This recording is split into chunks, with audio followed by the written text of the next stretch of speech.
okay.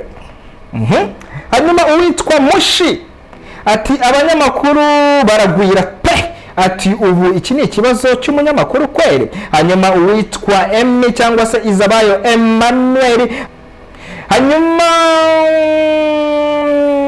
uwitwa Mishu ati everything that cost money is cheap.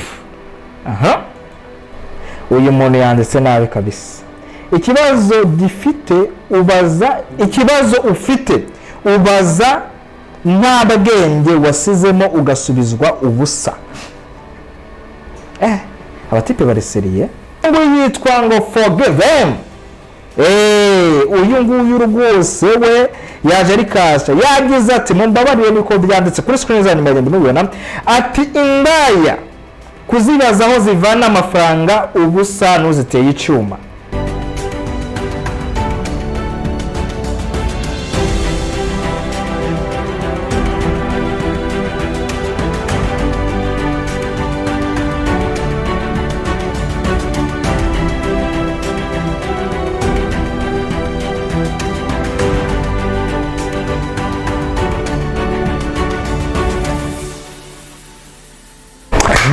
Yeza nongeye kubashimira none ndizera ko mumeze neza gatano kuri gatano. Of course my name is MCT. Yes, uyu munsi turi muri studio za Impinga Media. Of course every day tugomba kuba kuri tumeze neza, tuva hariya mu busesenguzi tukaza mu zindi gahunda kugira ngo ibintu bigende neza gatano kuri gatano. Ahubwo dufite content cyashya mugomba kuyikunda mwabyemera kubera ko ni nziza cyane, ni ibitekerezo byanyu tuzana hano kuri pano hanyuma mukabigiramo uruhare hano ku Impinga Media. Bivuze ngo twebwe twaje kumenya ko ne mwebwe dukorera, ne mwebwe mumenye ibyacu, ne mwebwe mudahari ni twakora. Niyo mpamvu tuvuga duti uyu munsi turazana ibitekerezo byanyu tubisagize abantu. Niyo mpamvu twakoze ikintu bita the comments, hanyuma the comments tuyikora nka Impinga Media, hanyuma Impinga Media ibahereza icyo bita gahunda nziza gatano kuri gatano. Hanyuma mbandi kumwe na equipe ngari kuri technique and of course film launch iyo mwizo gahunda iri hari Chicken Mignone. Tubabwira ibintu byinshi bitandukanye, tubabwira agafaizo, tubabwira agacapati kameze neza, tubabwira ibintu byinshi bigiye bitandukanye. Niyo mpamvu babwira ngo mutugane kuri film launch. Turi hano mu Nyakabanda, wahageze hano kuri continent rwose uburi katikati. Hanyuma contact ishaka delivery aho uri hose ziri aho ngaho, hanyuma uratwa approachinga tukakugezaho ibyo byose gatano kuri gatano. Ariko ikindi kandi Impinga Media dufite website jyaho urebe amakuru utabonye tutabusize mu busesenguzi buri kanya buri segonda. Umuvandimwe witwa Joshua abari kugenda bikora neza abashiriraho updates uko ibintu biba bigenda bikurikirana. Bivuze ngo twebwe rero ntabwo amakuru ajya buri wacu ahora hari, yaba myidagaduro, yaba muri politike, mu bika byinshi bigiye bitandukanye. Bitabonye hano mu busesenguzi cyangwa se mu bucacanuzi uragenda ukabibona kuri website yacu. Tubafitiye na WhatsApp group mugomba kuza mukaba murimo kugira ngo duhane ibitekerezo gatano kuri gatano, kubera ko nabwiye ko twaje kumenya neza yuko ni mwebwe dukorera, ni mwebwe gahunda zacu zishingiyeho, mudahari ntabwo twakora. Of course niyo mpamvu tugenda dutekereza, ariko byinshi dutekereza tugiye bigenda bigana kuri gahunda zanyu namwe ubwanyu. Niyo mpamvu twakoze icyo bita the comment ni content uzajya ubona ibitekerezo by'abantu batandukanye. Iyo nkubwiye abantu batandukanye ni wowe nuriya tukaba turi benshi, and of course nanjye nkaba mpari mbasomera ibitekerezo byanyu. Ni byiza yuko uyu munsi hakorwa ibiganiro bigiye bitandukanye, uyu munsi hakorwa ibiganiro Monday to Monday, ariko abantu ntibahereza agaciro mwebwe mugenda mushyira comment ku biganiro bigiye bitandukanye. Niyo mpamvu uyu munsi twategeye ikintu bita the comment. Tuzasoma comment zanyu mwasize ku biganiro bitandukanye, nta nimwe nzajya nca ku ruhande. Izo nzaba nahisemo nzajya nzisoma uko zimeze, hanyuma turebe ibitekerezo byanyu. Ese koko ko abacelebrity runaka baba bavuze bitandukanye, ese bitangazamakuru ko byavuze bitandukanye, ese abantu benshi ko bavuze bitandukanye, mwebwe mu bitekereza iki, mubikora gute, mubibona gute? Niyo mpamvu uyu munsi twakoze icyo bita the comment. Today tugiye gukora ikirere, tugiye kubereka cyangwa se tugiye kuvuga ku nkuru. Ni inkuru nzajya nicamo gato ariko itajya ku bitekerezo byanyu.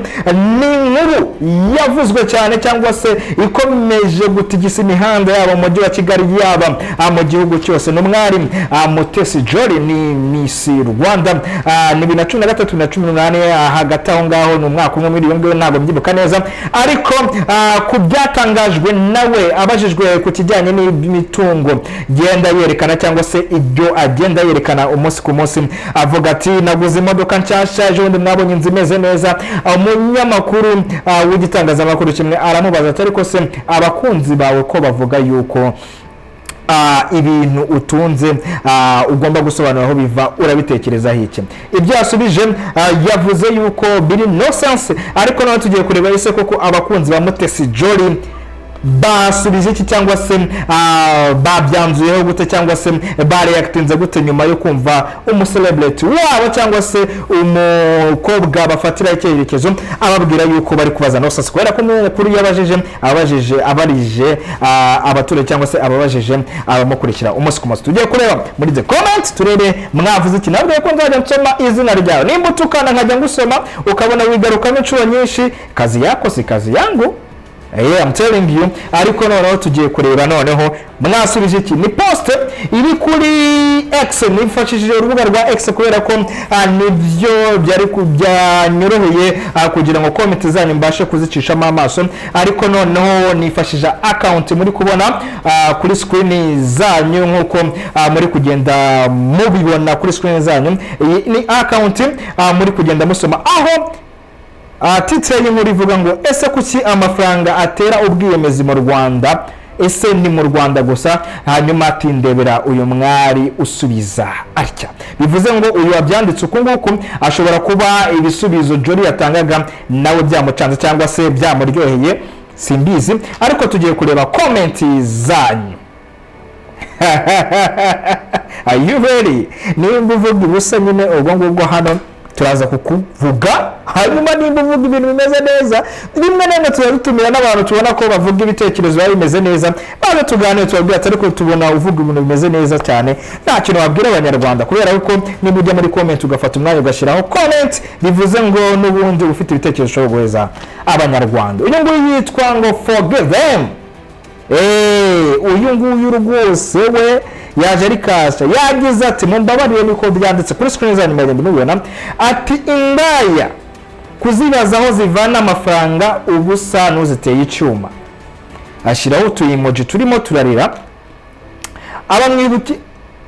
uba umwibukije byinshi, niyo mpamvu avugana umunabi nk'umukobwa wabuze umugabo. Urumva ageze hasi aravuga ngo maze injiji zikita injiji ngo ni aba-influence. Injiji zita injiji ngo ni aba-influence. Ayashyiraho emoji birasekeje cyangwa se biratangaje. Iki ni igitekerezo cy'uyu witwa forgive them, si igitekerezo cyanjye. Hari witwa Isimbe, uyu nguyu aravuga ati ariko niba azi ko ari famous yarakwiye kubabwira uti nkora ibi nibi murabizi, niba hari n'uwo bifata cyangwa se abihereza icyitegererezo akavuga ati kuri njyewe nzakora iki n'iki kugira ngo mbashe kugeraho Jolly amaze kugera, iyo modoka cyangwa inzu nanjye nzabigure, none ko abigize ubwiru kandi ari star ubwo tubaze nde, gusa aratwika koko. Uwo ni igitekerezo cyiwe. Hari witwa Karabo Kimana ati abanyamakuru b'ubufu babasubiza ubufu, ashyiraho utu-emoji ati none wowe urumva nibyo ati none urumva nibyo bamubajije bitangana nibyo yasubijwe. Mushake abajournaliste bazima, ureke ababloga baba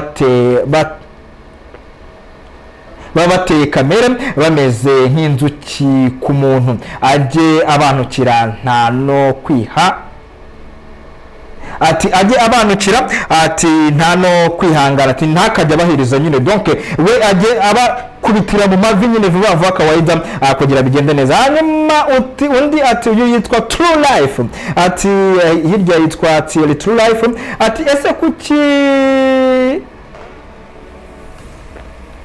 ati ese kuki kugira amafaranga bitera ubwenge buke bwo kubaza ibibazo nk'ibi. Hanyuma ati ngukuraho amafaranga, ati n'iki kibazo nacyo n'ubugoryi, atari ko Mutesi Jolly ntabwo yakwiye kuba yasubije ari amagambo. Hanyuma undi ati uyu ngo yitwa umeze ute, ati urasetsa, ati uretse kugirisha se bayobewe aho ayakura. Ese sha wowe umeze ute, urahazi buriya? Uyu nguyu yitwa umeze ute ariko akitwa Eric Nkunda 1 2 3. Hanyuma rero Ansibika akaba yitwa Gasamunyiga 1.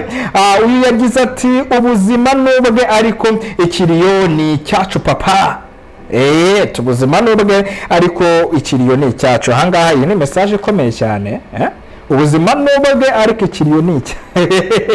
Hanyuma ukuri cyangwa se hidden ukuri, ati ubutunzi atakobokeye butera ubwibone. Hanyuma kandi nkunda nkukunde cyangwa se rukundo mu bantu, ati icyo yavuze kitumvikana n'iki, aho avana amafaranga harabareba se, ibyo yavuze nibyo ntabwiyemezi na buto burimo. Uwitwa Eme mwiza ati none se ubundi birabareba.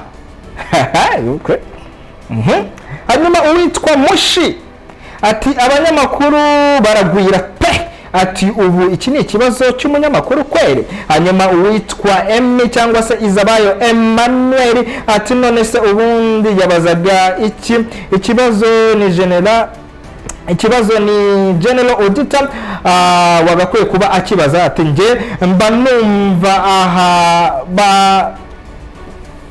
baragomba kumubaza icyerekeranye n'icyabahurije hariya. Ati rero ati byabajije nawe ni no sense. Hanyuma uwitwa Fisi Mutabazi ariko nukavuge amahomvo buru. Hanyuma hari uwitwa uko mbibona cyangwa se kwibabariza, uyu yagize ati ko nabonye agenda nk'imbata, ubanza hepfo barahangije bikabije, urabona ko no guseka ari ugushinyika. ari ugushinyika shinyiriza. Ariko koko ati utabona ikibazo uwo ntabona rwose. ati ariko nyagasani, ati ko nabonye agenda nk'imbata, ubanza hepfo barahangije bikabije, urabona ko no guseka ari ugushinyika ashinyiriza, utabona ikibazo uwo ntabona rwose. Uwo ni uwitwa uko mbibona cyangwa se kwibariza. Hanyuma nsigaje comment nkeya cyane. Hanyuma uyu yitwa Wimbabazi ati Jolly Mutesi yabahaye igisubizo cyiza, nicyo nkundira sister wanjye, mujye mupostinga ibyo yagezeho mubone amaramoko, ubundi mureke kwibaza aho amafaranga yabyo ayakura, kuko aho ava ayo mafaranga ntabwo bibareba na gato. Please shut up. Hanyuma uwitwa Chebenja ati ariko nabo bari bamubajije ubusa pe. Hanyuma my name cyangwa se Ki Rwanda yacu, none se asubize iki koko aho ava harabareba koko for sure, bamwegere abagira inama ariko be kumubaza nkaho kuba afite yarakoze icyaha cyangwa se kuba atunze yarakoze icyaha. Ibrahim Cyubahiro ati si mu Rwanda gusa nibwo avuze ko yakore.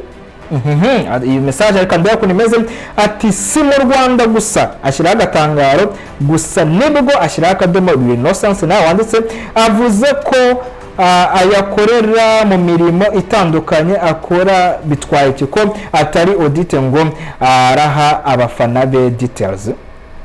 Iyi message ndumva no sense. Hanyuma rero uwitwa Kevin 176 ati nawe nuyabona uzasubize uko bro, mureke umuntu arije utwe yiturije suruse ntago ibareva. niyo mpamvu nkunda comment ziba zirimo ibintu byiza cyane. bugingo Surias ati ubundi niwe washobora abanyamakuru mu Rwanda kuko barakabya kuko babaza ubusa kabisa. Hanyuma uwitwa Stoch ati byose nimwe mu byitera mubaza ubusutwa. Hanyuma uwitwa Mishu ati everything that costs money is cheap. Okay. Hanyuma uwitwa Papa de Grand Lacaze ati iyo umuntu akubajije ubusa nawe umusubiza ubundi vana ubusa bwawe wowe wakubaza aho kura MB za internet wamusubiza iki. Kubaga papa ni kubadida. Uyu nguyu yitwa ati ariko abagane ikibazo gikomeye wakubaza aho kuri internet wiruka uscrollinga bavuga ko zikura abantu bararakaye. Hanyuma uwitwa utomvokeye iki ni Kinyarwanda buriya ati ikibazo gifite ubaze uyu muntu yanditse nabi kabisa. Ikibazo ufite ubaza nta bwenge wasizemo ugasubizwa ubusa. Abatipe bariseriye. Hanyuma uwitwa Patrick ati uyu niwe miss nigeze niyumvamo kubera ubwishongozi bwiwe. Kazi yako si kazi yangu. Kazitunga uyu bamwita Kazitunga Alex.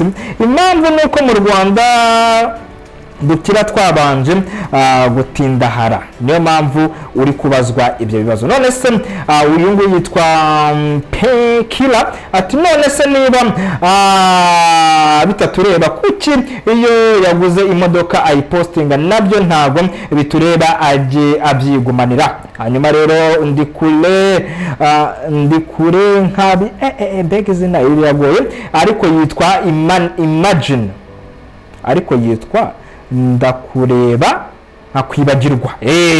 Ahubwo se ko utanenga uwabajije kiriya kibazo, buriya nibyo byari bimuraje inshinga yari gukora titre. Hanyuma rero witwa Wihungabana ati nawe yatunge azabugutere uwo ni umushiha. Nawe yatunge azabugutere uwo ni umushiha. Ubwo yasubizaga wapostinze iyi post. Hanyuma hano nyine hari ukuntu umuntu asubiza bitewe na titre. Umuntu wanditse post, umuntu agasubiza wa post ariko atagendeye ku cyo yashatse kuvuga. Ndizera ko hari message mwagiye mwumva z'abantu bagiye bavuga gutyo. Hanyuma nsigaje comments zitarenga 3. Hanyuma uwitwa Optimus ati ashobora kuba akora wa mwuga wo kwicuruza kuko abakora nk'ibi nicyo baba bakora. Sinzi icyo washingiyeho. Hanyuma uwitwa Dusabimana Eric arasubiza ati babasubiza ibingana n'ibyo mwabajije, arangije ashyiraho musumba zose ati cira burarura. Hanyuma rero komenti ziri kugana ku musozo ati uyu yitwa Foundation ati reka ajye abasubiza uko abishaka, nibo bamwiteza bamushimagiza banamutaka nk'igitangaza, nibyo aba aberetse nyine mu bisubizo abaha. Hanyuma ati ese koko Mutesi Jolly muramushimagiza cyane simbizi. Hanyuma rero uwitwa Sulahala wa Nkomokomo ati none se aho amafaranga ava haruhayobewe, none se mwagira ngo avuga ko byavuye mu gutanga umupolitiki, none se mwagiraga ati none se mwagira ngo avuga ko byavuye mu gutanga umupuri, iyo ubajije ubusa usubizwa ubundi. Ati yagakwiye se kuvuga ko byavuye mu mupuri, ibi nabyo ni ibibazo. Hanyuma Imbogo Rwari Kamavubi ati wanyana y'imbwa wese wakoreye yawe tukakubaza aho uyakura tukareba ko uhavuga. Comment ya nyuma ni yitwa Franklin. Comment abari nyinshi mbanagiye mitamo izo mwanditse kugira ngo turebe kuntu tugenda tubi sobanura. Uwitwa uyu Franklin sim ati ariko rero kiriya kibazo nacyo sishasha ubundi ngo akebo kajya iwa mugarura gusa simputaswa. The comment jewe na comment yanjye nshiraho ibitekerezo bari ibyanyu hanyuma nanjye simutazwe myaboneka ngewe icyo nakoze nasomye ibyo mwatanze hanyuma nawe ushobora kuza mu kiganiro hasi ugatanga comment yawe hanyuma ibitekerezo ukagenda tubyungurana kubera ko nababwiye ko iyi content ni yanyu